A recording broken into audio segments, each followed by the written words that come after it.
शेख साहब, बहुत शुक्रिया आपके वक्त के लिए। आप किस तरह से देख रहे हैं अभी फवाद चौधरी की जो गिरफ्तारी अमल में आई है? ये कहा जा रहा है बगावत का इल्जाम है उन पर। इलेक्शन कमीशन को बारहा देखा उन्होंने तनकीद का निशाना बनाया, मुंशी का वर्ड इस्तेमाल किया उनके लिए। देखिए, मुंशी का लफ्ज कोई गैर पार्लिमानी नहीं है। मुंशी को इज्जत मिलनी चाहिए।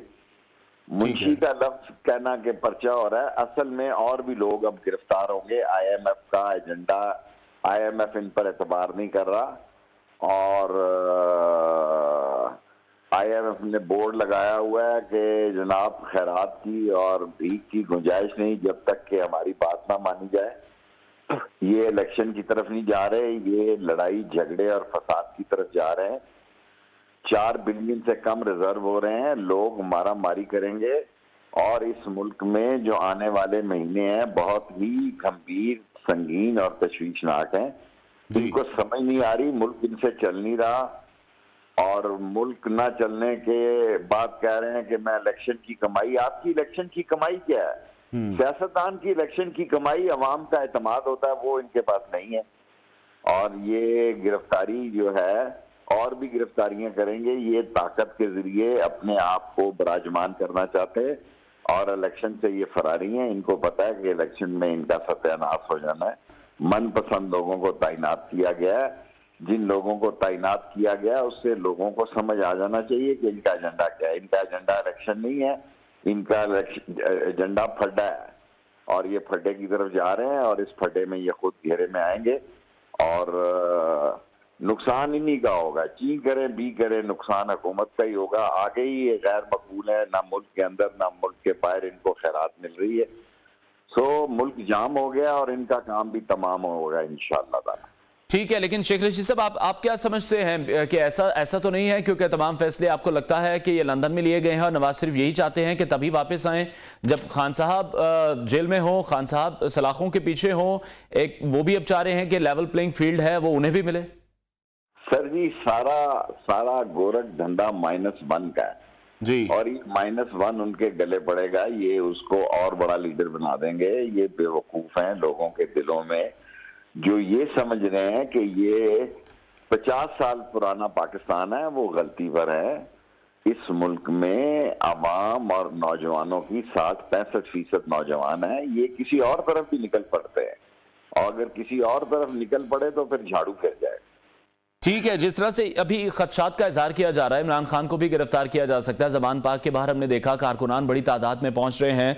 आप बहुत बड़े हामी हैं इमरान खान के। आज के दिन में कोई मैसेज उन्हें, कोई मशवरा आप देना चाहेंगे? अभी क्या लाया अमल होगा उनका?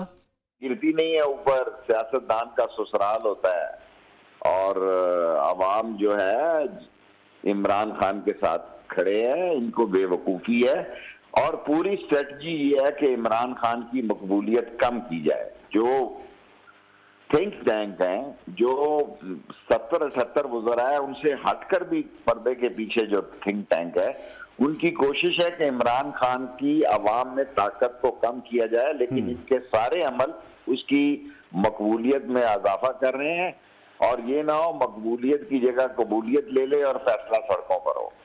ठीक है शेख साहब, किस तरह से देख रहे हैं सिचुएशन को? इस तरह से जो सूबाई इंतखाबात हैं वो मजीद डिले हो जाएंगे, जिस तरह से अदम एतमाद का इजहार किया जा रहा है निगरान वजीर आला पंजाब पर, इस तरह से मामलात मजीद खराब होंगे? राय से मैं इत्तफाक करता हूँ। आज 3 बजे मैं लाल हवेली के बाहर प्रेस कॉन्फ्रेंस करूंगा और मैं इसी खदशात का इजहार करूंगा जो आप मुझे ये सवाल कर रहे हैं। मैं आपसे 100% इत्तफाक करता हूँ। ठीक है, एक ये भी बताइएगा कि जिस तरह से परवेज इलाही ने भी कमेंट किया आपके जो वजीर आला, निगरान वजीर आला पंजाब है मोहसिन नकवी साहब, उनके रिश्तेदार हैं, तो कैसे ऐसे बंदे की तकर्री हो सकती है जो मेरे इतने करीबी रिश्तेदार हों, फिर भी एतमाद नहीं है परवेज इलाही को अपने ही रिश्तेदार पर? पता नहीं सुबह सुबह मुझे क्या ये बात कहनी चाहिए या नहीं कहनी चाहिए। दोनों भाइयों शुजात और परवेज को दूरी करने में मेरे बचपन से मेरे उनसे तल्लक है। मोहसिन से जब इनके वालिदैन एक गाड़ी के एक्सीडेंट में मर गए थे और ये बच गए थे, उस बचपन से लेके आज तक इन दोनों भाइयों की लड़ाई में सबसे अहम रोल ये मोहसिन ने मुझे खुद कहा है कि हमारे दोनों भाइयों को लड़ाने वाला जो है वो मोहसिन नकवी है। ये मोहसिन ने मुझे कहा है। ठीक है शेख साहब, ये बताइएगा अब जो सिचुएशन क्रिएट हो चुकी है, मुश्किल सिचुएशन की तरफ बढ़ रहा है मुल्क भी, और पाकिस्तान तहरीक इंसाफ के लिए भी मुश्किल क्रिएट करने की कोशिश तो की जा रही है। आज खान साहब को कोई मशवरा देना चाहेंगे जिस पर आपको लगता है वो आपके मशवरे पर अमल भी कर लें? उनकी तरफ से कल मुझे फोन आया है, मैं आज प्रेस कॉन्फ्रेंस के बाद शायद कल जाऊं। सारी बातें जी जो है, सारे कपड़े जो है मेरा ख्याल चौक चौराहे में नहीं धुलाने चाहिए। जो ये कर रहे हैं हुक्मरान, वो सब उसके फायदे में जा रहा है। माइनस की बजाय plus then plus then plus double triple plus वो हो रहा है, क्योंकि ये अक्ली तौर पर इनको सिर्फ एक ही बात पता है कि अपने केस खत्म हो गए हैं, अवाम में जाने के काबिल नहीं है। हल क्या है? हल यही है कि दूसरे मकबूल लोगों के खिलाफ एक्शन लिया जाए, या और पकड़ेंगे पीटीआई के लोगों को भी, लेकिन नतीजा 0/0 है। ठीक है, हमाद अजहर ने आज मीडिया से गुफ्तगू की तो उनका ये कहना था कि हमारा जो मुकाबला है वो पीडीएम से नहीं है। तो आप क्या समझते हैं, अभी भी यही तासुर है कि एस्टैब्लिशमेंट इन्वॉल्व है? हालांकि वो कह चुके हम एपॉलिटिकल हो गए हैं, लेकिन जो गिरफ्तारी अभी अमल में आई है, आपको लगता है कि एस्टैब्लिशमेंट एपॉलिटिकल ही है, न्यूट्रल ही रहेगी? मैं एस्टेब्लिशमेंट तक नहीं जाना चाहता, लेकिन हमाद अजहर बात तो ठीक कर रहा है।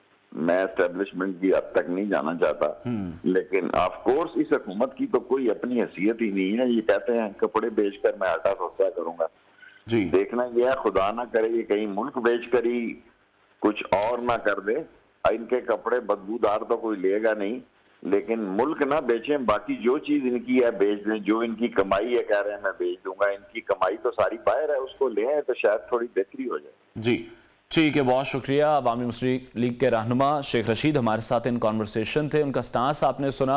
उनका कहना था कि हुकूमत जो कर रही है वो हुकूमत के हक में किसी सूरत नहीं जाएगा। इमरान खान मजीद पॉपुलर होंगे। इस्लामाबाद का रुख करेंगे, हमारे कॉरेस्पॉन्डेंट मोहम्मद अवैस वहां पर मौजूद हैं इलेक्शन कमीशन के बाहर, उनसे मजीद अपडेट लेते हैं। अवैस बताइएगा, आप क्या मनासिर देख रहे हैं अभी यहाँ पर? जी बिल्कुल, क्योंकि इलेक्शन कमीशन के बाहर आज पाकिस्तान तहरीक इंसाफ की जानिब से एहतजाज किया जाना है उस हवाले से, क्योंकि आज फवाद चौधरी को लाहौर से भी गिरफ्तार किया गया था। उसके बाद से पाकिस्तान तहरीक इंसाफ के जो कारकुनान है और खासकर जो क्यादत है वो फट पड़ी है। पाकिस्तान तहरीक इंसाफ के जो लीडरशिप है उसकी जानिब से एक दफा फिर से धमकियों का सिलसिला शुरू हो चुका है, क्योंकि फवाद चौधरी को सेक्रेटरी इलेक्शन कमीशन की मुद्दत में दर्ज मुकदमे में लाहौर से गिरफ्तार किया गया है। अभी तक वो लाहौर पुलिस की तहवील में है। राहदारी रिमांड के बाद उन्हें इस्लामाबाद पुलिस थाना कोसार पुलिस के हवाले किया जाएगा, जहां पर जुडिशियल मजिस्ट्रेट राजा वकास की अदालत में उनको पेश किया जाएगा, क्योंकि फवाद चौधरी पर इल्जाम आयद किए गए हैं कि फवाद चौधरी की जानिब से इलेक्शन कमीशन को थ्रेट किया गया है और इलेक्शन कमीशन के अमले और मेंबर जो इलेक्शन कमीशन है मेंबरान, उनको अपने सरकारी काम में, क्योंकि सरकारी काम में मुदाखलत की कोशिश की गई है।